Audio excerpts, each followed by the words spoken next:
Olá, vamos falar de imposto de renda.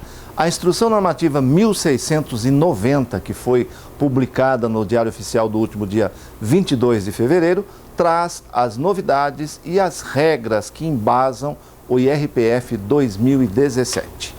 Falando em novidades, este ano no programa nós temos novidades significativas. A primeira delas é que no mesmo pacote você consegue baixar o programa gerador de declaração e também o aplicativo usado para transmissão, que é o ReceitaNet. Não há necessidade de se baixar isoladamente mais dois aplicativos. Um só já resolve a necessidade. E um pouco em decorrência disso também, e por demanda dos usuários, nós temos a atualização automática do programa quando você está conectado à internet. Se durante o uso do programa IRPF 2017, o sistema detecta que há uma nova versão, ele te avisa, claro, pede para você optar por atualizar ou não, baixa, instala, fecha o programa e reabre novamente para que haja a continuidade no seu trabalho. Tudo isso garantindo que os dados que estavam sendo digitados sejam preservados.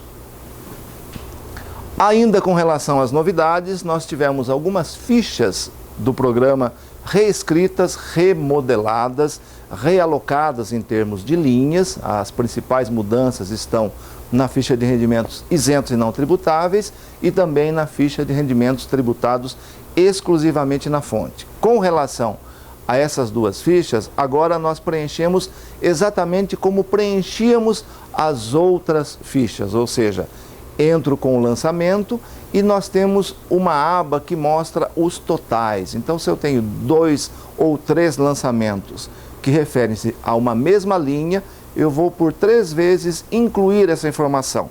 Quando eu clico em totais, eu vejo a linha com o resumo e a totalização daquilo que eu informei. Outra novidade é a exigência de CPF quando você coloca um dependente ou um alimentando na sua declaração. Com relação ao dependente, a partir deste ano, aquele que completou até 31/12 de 2016, 12 anos, o CPF passa a ser obrigatório. Essa é uma tendência que nós estamos verificando nos últimos anos. Muito breve, para se incluir um dependente, será necessário que ele tenha CPF. Para auxiliar o contribuinte durante todo o preenchimento da sua declaração, nós disponibilizamos uma ajuda contextual, ou seja, você estando em uma ficha ou em uma linha, você pressiona a tecla F1 e obterá ajuda especificamente para aquele item. E também, se assim desejar, você pode baixar esse arquivo em PDF, que equivale ao antigo manual que nós tínhamos impresso, com toda a orientação, linha a linha, ficha a ficha, para o preenchimento da declaração. Outra ferramenta muito importante que tem no site é o simulador de alíquota efetiva. Ele é um formulário online, cujo único objetivo é você verificar quanto efetivamente de imposto você estaria pagando. Mesmo que o seu rendimento chegue a 27,5, não significa que você está pagando 27,5, porque você tem as faixas com as respectivas reduções e também tem as despesas dedutíveis que geram um número diferente. Essa ferramenta tem essa finalidade, mostrar qual é a alíquota efetiva que você está pagando. E também uma ferramenta muito importante, muito utilizada, que é o nosso Perguntas e Respostas. São 704 perguntas devidamente respondidas, separadas por capítulos conforme o assunto, e essas respostas, inclusive, contêm a capitulação legal, ou seja, qual a norma que embasa aquela resposta.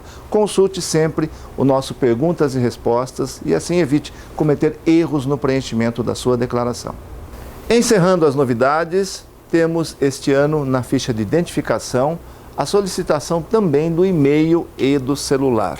Lembrando que são dados que serão agregados ao cadastro do contribuinte e somente serão utilizados mediante autorização desses contribuintes. E Se não houver o preenchimento, haverá um aviso, ou seja, aquele triângulozinho amarelo, e não impede que a declaração seja enviada, seja entregue. Outra novidade diz respeito à recuperação de nomes para CPFs e CNPJs que foram digitados na sua declaração ou mesmo importados do ano anterior. Quando você começa a digitação, ele já traz o nome. Lembrando que esse nome não é buscado na nossa base de dados, na base de dados da Receita. E sim, ele é gravado localmente na sua máquina para que você não precise, ao utilizar o mesmo CPF ou o mesmo CNPJ, digitar novamente esses dados.